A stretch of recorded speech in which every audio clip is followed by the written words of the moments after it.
Hey guys, my name's Griff. I'm the executive chef here at Q Station. And today it's a rainy day, so we are in the the original first class kitchen. The original stoves that were here, wood-fired Argus stoves, old fridges, everything just looks amazing in here. So I thought it'd be a good spot, get out of the rain. You can come in here and you can watch me cook a bit of lunch.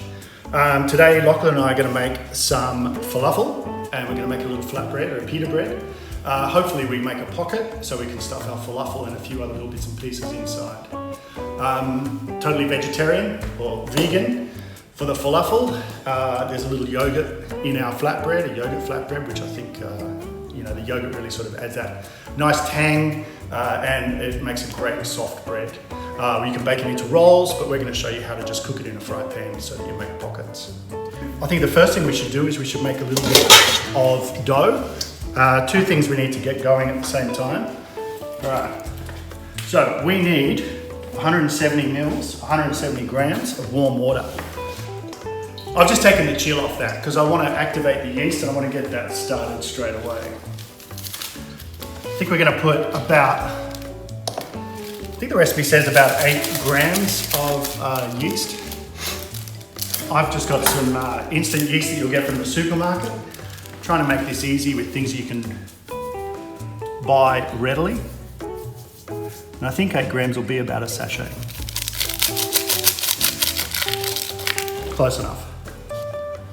A little sugar in there and we will get it stirred in, stir down the yeast. We just want to get that yeast to start off. In another bowl we'll put all of our dry ingredients. 500 grams of baking flour. First time I made this recipe, I made it at home during the lockdown and I didn't have any scales. I ended up making a really, really wet dough. So I don't know if this will end up being a wet dough, the way we make it now if I actually weigh everything out. We'll see. 2 teaspoons of salt in there.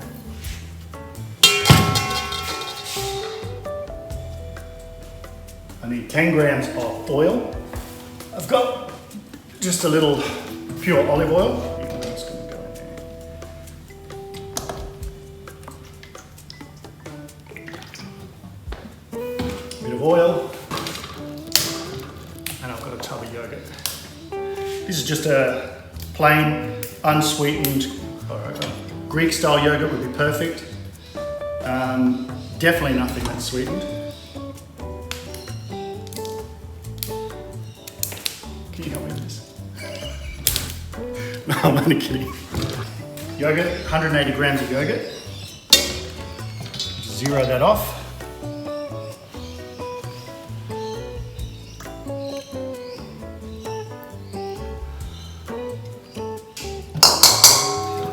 All right, so all wet ingredients into dry ingredients, give it a good mix. And then we're just going to end up with a bit of a rough dough.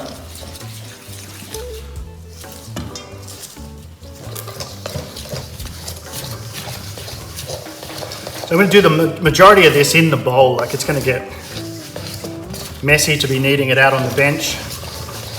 But I think I can get it that first stage just mixed and kneaded in the bowl.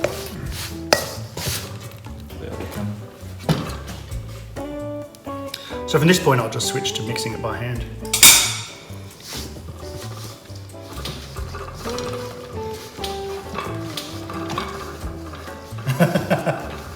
But what I wouldn't mind if it's a bit wetter than this, to be honest.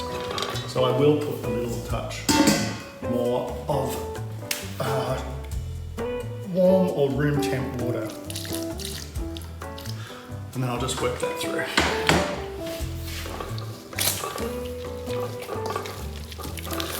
So the thing with this, you can't really make it with plain flour. You've got to make it with a bread making flour or a pizza dough because you need that higher protein, the higher level of gluten.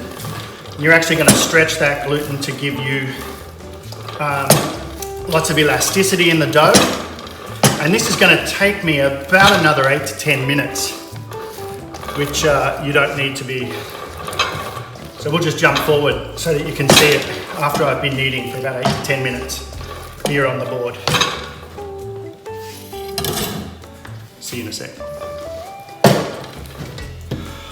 All right, so I can already feel that this is starting to get stretchier and bouncier, but it's got a little while to go before I see a smooth finish on the dough. It's still a bit shaggy looking. I'm just pushing it away from me to give it that stretch, and then I'm bringing it back. I can use a dough scraper to get it off the board, off the bench, and I'm just gonna keep working at it like this until I can feel it nice and springy. I feel that it's bouncing back, I feel it's smooth, and then I'll let it rest to prove, and we're gonna knock it back and then form it into little flatbread. We're about halfway, I think, from now. All right, now if you've got a stand mixer with a dough hook at home, obviously just ignore all of this.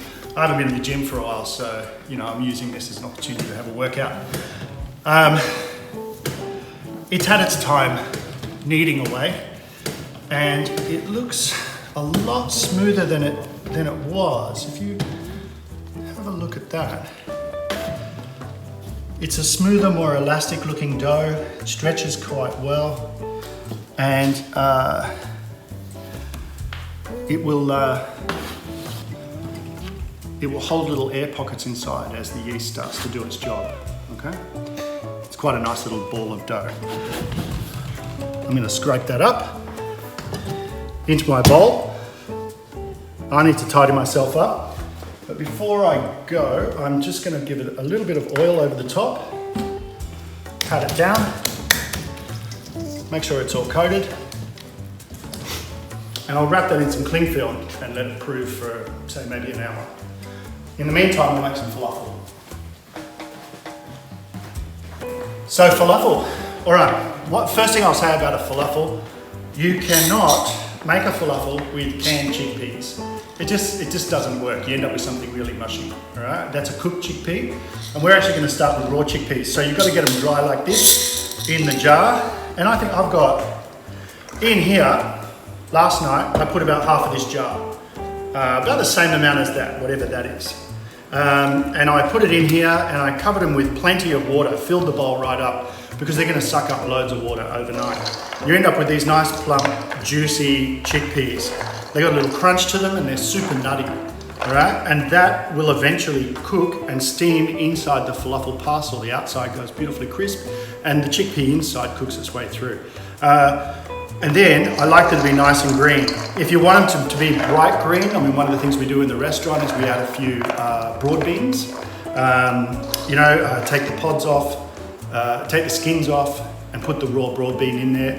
Blitz it up. You could use frozen peas as well. Just a little frozen peas in with your chickpeas, probably no more than about a quarter of this volume as frozen peas. Will give you a really nice bright green color. The other thing that gives them the bright green color that we're looking for is herbs. Now we're going to load them up with fresh herbs, spring onions, brown onions. We're going to put some coriander, mint, and flat leaf parsley. Everything's going into the blender at the end, so I've given all these herbs a bit of a rinse, and I'm just going to give them a rough chop. I chop them a little bit to start off with, just so that when they do go in the blender, they blend through the chickpeas evenly. Stalks and everything, all right? I don't mind that bit of stalk. It's going to get pulsed up. I really love all of that herbaceousness from the leaves, the stalks, the whole deal. I'll go with these spring onions, a bit of the white and a bit of the green.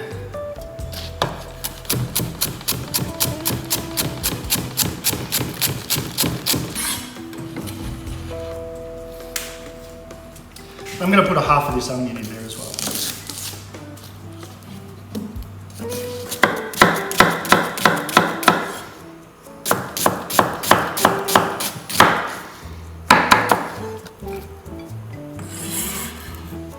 I'm going to put a bunch of spices in. I reckon maybe a tablespoon of cumin ground up, a tablespoon of coriander, seeds ground up, a little crushed black pepper or some white pepper. I don't know, it's up to you. If you even just had a Middle Eastern spice, maybe you've got just a Middle Eastern spice mix at home that you use it for everything. You could put a little chili flake in there, you could put a fresh green chili in there. Really, it's your falafel mix. You should pimp it as you see fit. Cumin and coriander. Put a little white pepper, just a half a tablespoon. Salt. It takes a lot. I think we'll put 2 tablespoons of salt. The chickpeas are gonna need a lot of seasoning.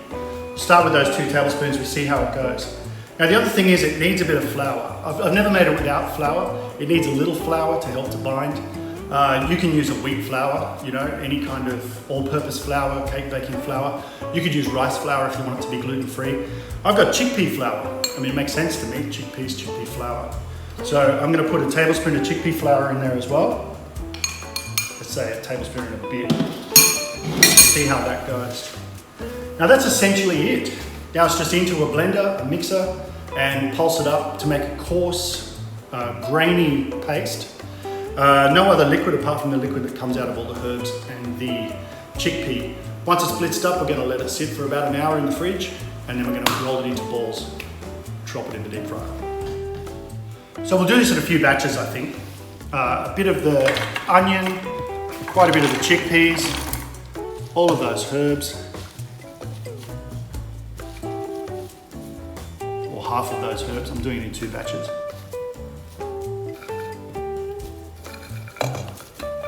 And we're going to pulse it. You're just going to go pulse, pulse, pulse until you get the texture that you're looking for.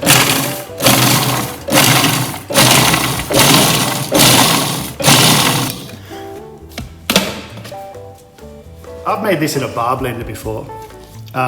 If you're doing that, you kind of need a stick to push it down a bit. You know, stop, push it down. Use the stick to clear it away from the sides. I guess with this, the good thing is that you've got a wider base at the bottom of any kind of kitchen food processor. It'll give you more chopping. Just be careful when you're using a bar blender that the bottom doesn't turn to a paste while the top's still chunky herbs and whole chickpeas. You choose how you like your chickpea mix. Do you want a little crunch in there? Do you want them a little large? Or do you want them smoother? Totally up to you. I like mine a little coarse. So that's how I'm going to make it.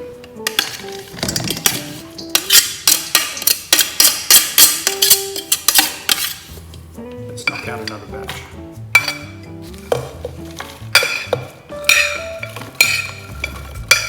I'm just going to add a touch more water. Not a lot, just a little bit, so that when I am blitzing this up, I get a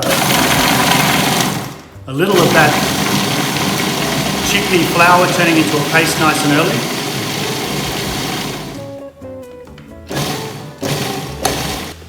So you see my first batch had loads of the herbs and not a lot of the chickpea. My second blitz had all the chickpeas and not a lot of the herbs.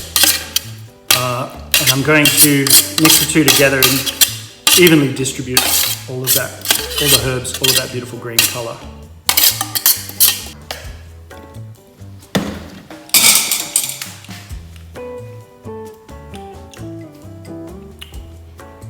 They're pretty good. Now that I've blitzed this mix up, the other thing I want to add to it is a bit of some white sesame seeds. The ones on the inside won't colour up. The ones on the outside in the crust, you'll get this nice dark toasted sesame. And I really love that flavour. So we'll throw those sesame seeds in there as well. Give them a mix through. You're on? Yep. You're going to say action? Action. Well, I feel like a movie star. Then here we go. So have a look at this. This is my yogurt flatbread. It's been sitting in a warm spot over in the corner of the kitchen, covered. And as you can see, it doubled in size. beautiful and soft. It's got a lovely stretch to it. All right, let's get this out onto the board and we will roll a few up. Let me just get a bit of flour on there, straight onto the bench.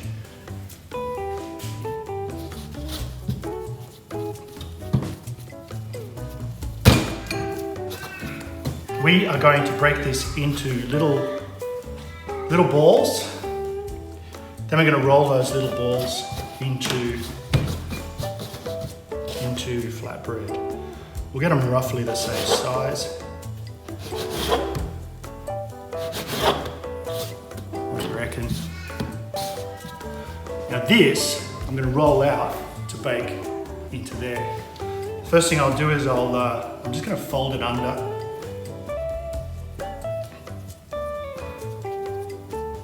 What you can do, see if I can show you. What I want to do is roll this under my hand, and I'm keeping my hand on the bench and I am pushing the dough underneath. Eventually what I want to have on the bottom is like a little circle with a belly button where I've just continually been pushing the dough underneath to form a nice smooth surface on the top and give it a bit of tension. Underneath is a little pucker. We'll do that again. So I've got the dough. We're going to bring it in on itself. Let's say I turn it over, stretch it in, stretch it in, stretch it in. Bring that onto the bench. We're going to run our hands around, and as you can see, I am pushing it away and I'm pulling it back, and I'm basically just pushing the top surface of the dough underneath and form something. This is how you shape it into a bun. If we wanted to, we could put these in the oven and just bake them as a little bread roll. Sort of like a little Turkish bread bun. You know, put some nigella seeds, some sesame seeds on top, brush it with a little water, into the oven nice and hot. Let's say 200, 220. They wouldn't take long, I'd say maybe 10 minutes.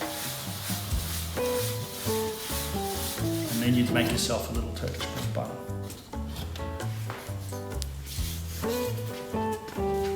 Flour up my rolling pin, flour up the, and I'm just going to push away. It doesn't have to be too flat. They're going to cook in the pan. Hopefully it creates a little air pocket inside and they blow up.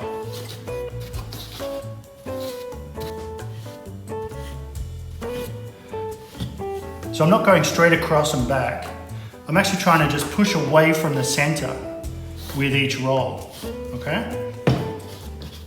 Flip that onto the back of my hand, sit it over here, and we're just gonna let that rest. So I'll cook the ugliest one first, because I'm worried that he's not gonna work out. So we'll find that ugly one, we'll cook him, we'll see how it goes. It will be a good opportunity for us to test the temperature of the pan. We're gonna work out whether we are hot enough or too hot. What we're looking for with the heat, a medium to low heat. We want to be able to cook the bread through to the center without darkening it up too much on the outside. So we're going to put a color on the bottom, flip it over, put color on the other side. Then hopefully when we flip it the third time, it's going to start to separate as it rises, and that's what's going to create that little hot pocket.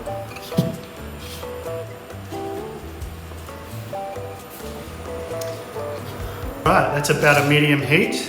I'm going to take one of these. They've been sitting, proving for about 5 minutes. In they go. We're going to cook it to make a crust on the bottom, flip it over, make a crust on the top. Then we flip it back. We're going to cook it, we'll probably flip it 3 or 4 times in total. And hopefully at some point there it's going to create a pocket inside. Let's see how we go.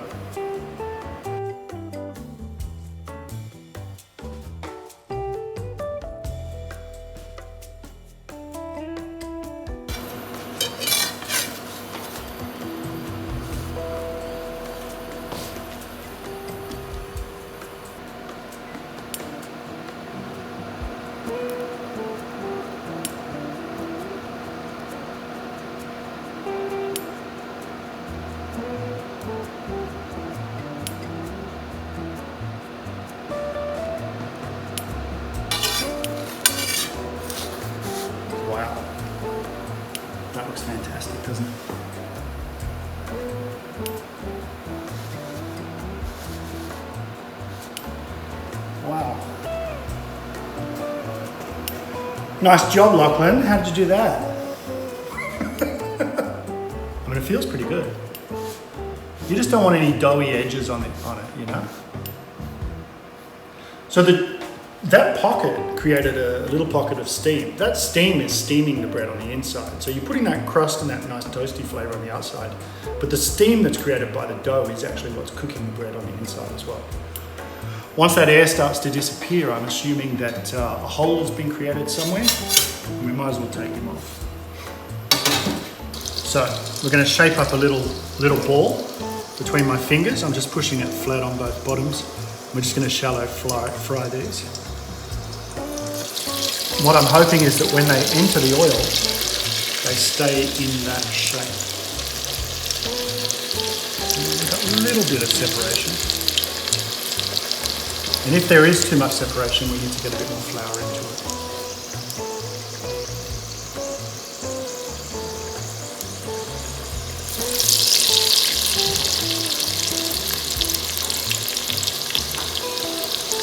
If you're worried about getting your fingers in there, I think you could probably just lower them in with a spoon. You can shape them with 2 spoons if you want to make really nice fancy ones. You could roll them into little balls. Because I don't have a lot of oil, I'm not really deep frying these. That's why I'm giving you that flat hockey puck shape, you know? As round as my fingers when I make the OK sign. Flattened out on the top and the bottom with my other hand. End up with a little falafel hockey puck into the oil and let it start to form a crust. We'll turn them over halfway through because the top's not quite under the oil. So as I see that good color and the crust coming up, rising up around it, I'm going to flip it over and just get the top of it cooking as well. There we go. What do you reckon? And that's it. Just keep doing that. Don't mind me. I'm just going to meditate.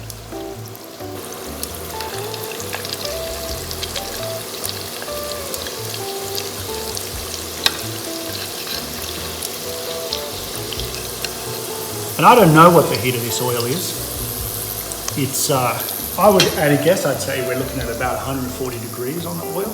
If you wanted to check it with the temperature on a, thermometer, 140, 160 would probably be okay. But I mean, obviously you can tell they're bubbling, they're frying. They're not drinking up a lot of oil. They created a crust on the outside, in the very beginning. So they're not sucking it up and turning into an oily product. They're going into oil that's hot enough to create a crust. And then we're just going to cook them until we've got that nice golden color that we like, or a dark, a rich brown. And then that's going to go into the paper towel to drain. All right, so I think that color's good. That nice, rich brown. And the inside is going to be steaming away, cooking the chickpea. And we're just going to keep going like that until we've fried the whole bunch.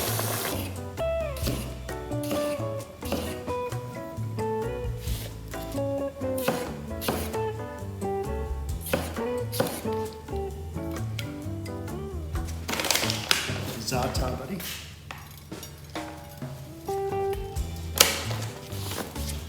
And I've got my beautiful falafel.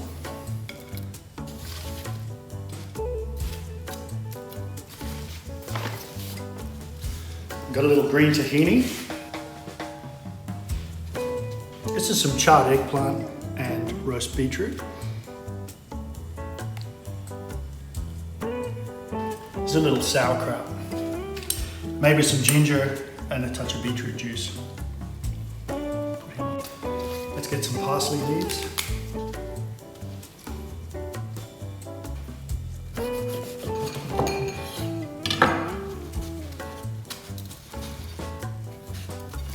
There you've got it. There's my little pocket ready to go. Shall I stuff one?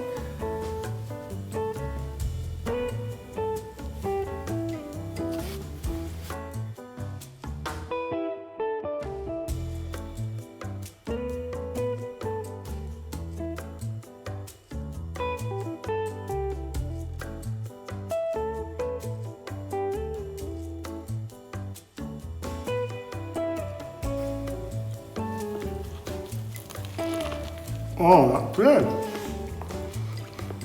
That bread is so soft. Oh my god, it's so delicious. Do you want to try a falafel? Yes. Alright, put that camera down and try the falafel, bro.